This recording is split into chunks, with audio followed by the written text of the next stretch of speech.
Hey everybody, Hellcracks here, and welcome to Dystopian Wars, Thoughts from a Dystopian World. And today we're going to be talking about the Frigate Augusta. Well, the Augusta is a FSA frigate. It is pretty much what I consider the backbone of the light ships of the fleet. Pretty cheap.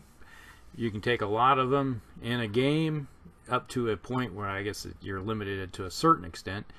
But if you have a lot of them like I do, you know, I think I have, 8 squadrons of them. So I can fill out a lot of them out on the game. So that is, you know, I've roughly got 800 points worth. So yeah, and you get a squadron of these and you're going to know it. Alright, the Augusta. Comes in at 25 points for the Federated States of America frigate. It has a regular crew, which means they defend on a 4 and hit on a 4 when it comes to boarding actions. Minimum movement of 2. They use a small turning template, have a turn limit of 0, so once they use the minimum move, a forward of 2 inches, then they can start turning as much as they want. Squadron size comes in 2 to 4, so you're going to have 2 is the minimum, so you're going to have the point cost of at least 50 points. And to me, I'm going to be paying a lot more points for these guys because that's what I like about them so much. Alright, now, so you're looking at 100 points for a maximum squadron of 4. And let me tell you, you want 4 of them in each squadron as much as possible. Unless you don't have a lot of them, and sometimes you're going to see squadrons of 3s, maybe a 2. But for firepower wise, I prefer to run them in squadrons of 4 because it gives you a few more options. Alright, so they do have a volley gun, and the DR and the CR is 4 and 5, which is pretty standard fare when it comes to a lot of the Federated States light ships. So it takes a little bit more to get the DR, but if you do the 5 points hit, it is going to take them out. Okay. They have a movement of 11, which is pretty respectable. So they can close at least a range band a turn. So, but they're going to have to use it due to their range problems with their weapons. The hull points is 2, so you don't have to worry about these guys blowing up or anything. But, you know, it takes roughly, if somebody hits them with a 6, they're done dinner. You know, they're just gone. So, that is a problem. Now, the assault points is 1. Typically, I usually don't do boarding actions with them. It's possible. Typically, a lot of times I don't think I've ever seen anybody try to do a boarding action against them because typically it's just easier to blow them up and take them off the map than it is to try to boarding actions. You save that for taking out cruisers and battleships and dreadnoughts and stuff of that nature. They have, now if you do have 4 of these and you want to do a boarding action, yeah, 4 is not really a lot to take out a cruiser. But if they don't have any ACAC to defend themselves, yeah, send them over just to see what happens. You know, you pick one target over here and then boarding action over there. So, you know, maximize your options. Or you can use them for hit and runs. Now, the ACAC on this thing is 2. So a squadron of these guys, well, they can throw a fair amount of dice to knock down any small air squadrons that might be passing by or trying to do a torpedo run on these guys. But my experience is they're going, if I'm doing a torpedo run against them or a lot of frigates, I'm going to do 1 at each and just hope for the best because the odds are if you're doing a torpedo or dive bombing run, you know, you're probably got good odds of taking these out. Or, you know, you just kind of throwing your air squadrons away, possibly. So I usually save my air squadrons for something bigger. Does have 2 concussion charges per ship. So if somebody sends torpedoes at them, they have assault slight good chance of knocking some of them down, maybe knocking it down so that no longer have a C bar or DR, or even getting rid of the DR, because a lot of times I've been able to knock 1 point down that hit them, and then next thing you know, okay, so it's no longer doing any damage. So it is possible. Ram rating is 1, so basically the equivalent, if you bump into something, you're going to roll 1 die, and odds are it's not going to damage anything because you're so small. Now, there is a few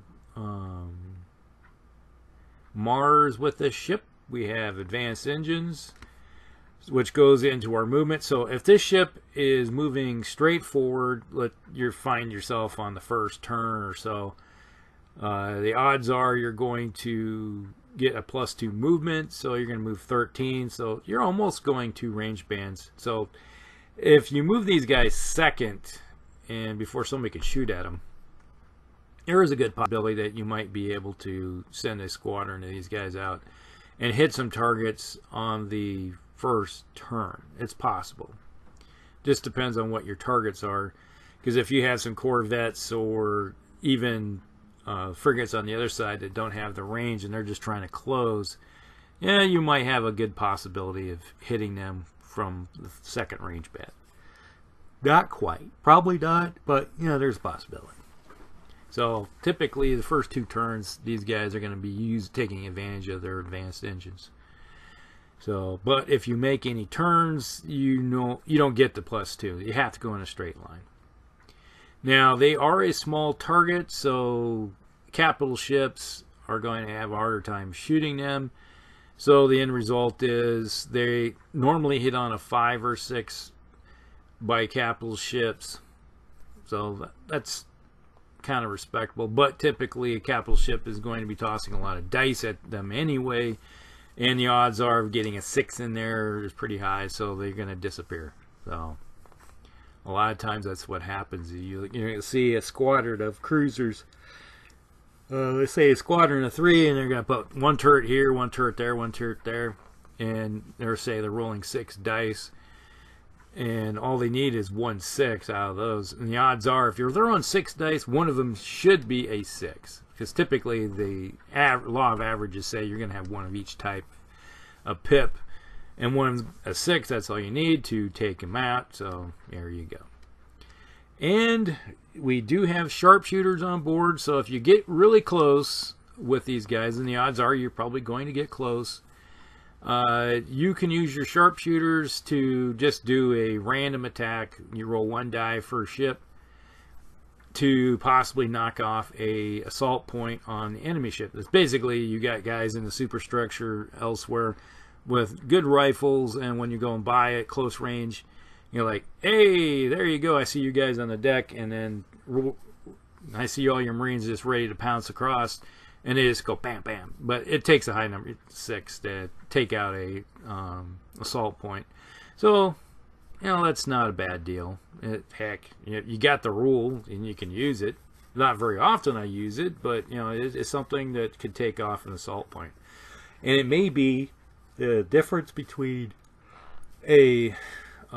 it's like if they don't have, they got shredded defenses, so they can't use their ACAC, and they're down to like a handful of assault points left on their ship, and you hit them with the sharpshooters, and you're like, and like, hey, I got one of them. All right, so they're now defenseless.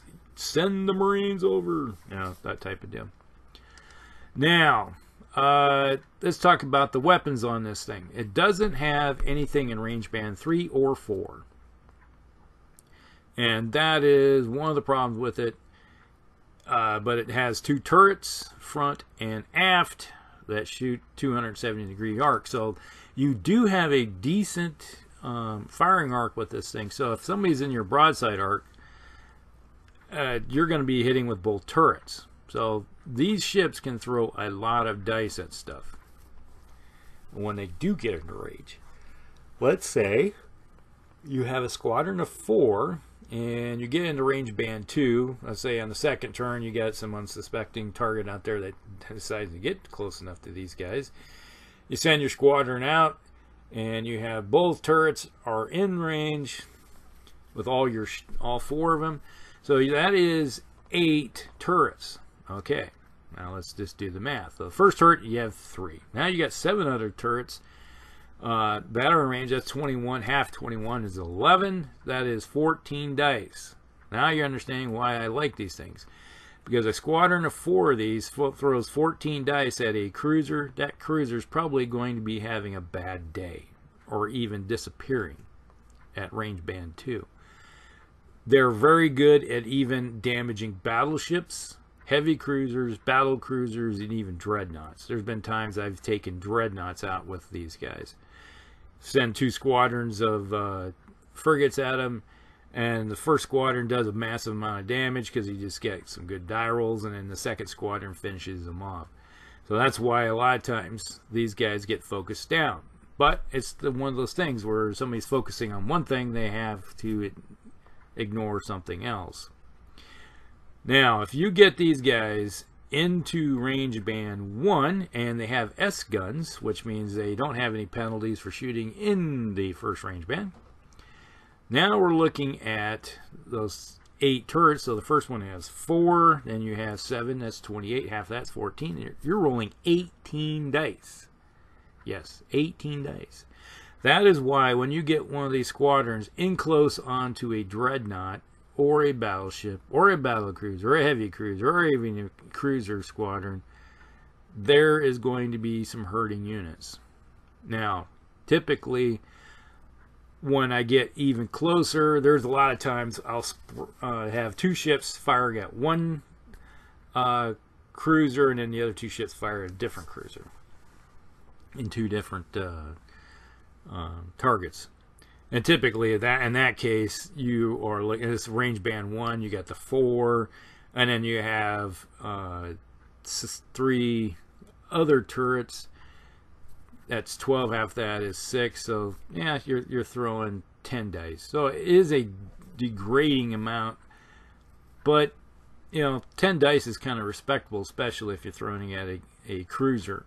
And if you can damage, possibly, let's say your target is a cruiser squadron that's already been hit before in the previous turn, let's say by the said frigate squadron, you might be able to finish them off and with those 10 dice. So yeah, most likely that's what's going to happen.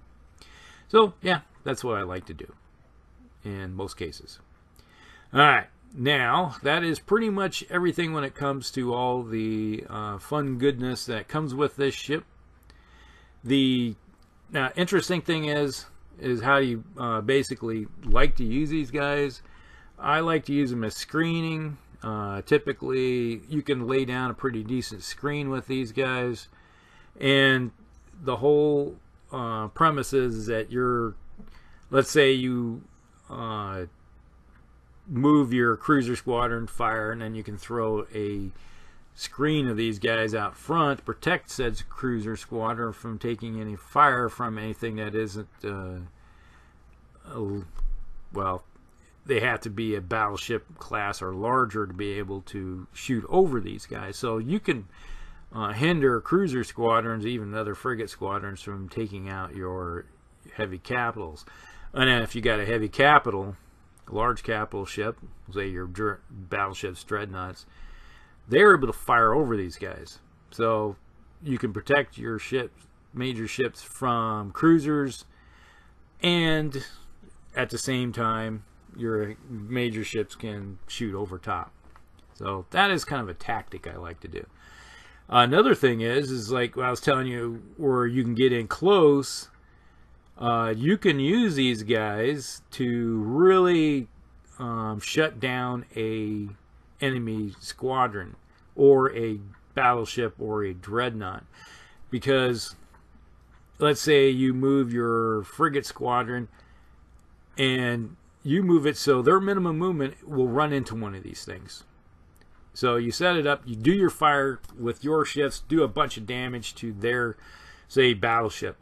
But while you moved it, you were almost point blank range when you did it. You left him right in front of the enemy ship, and you're basically sacrificing this guy So you're sacrificing 25 points for the odds of not allowing them to fire the next turn for their ship.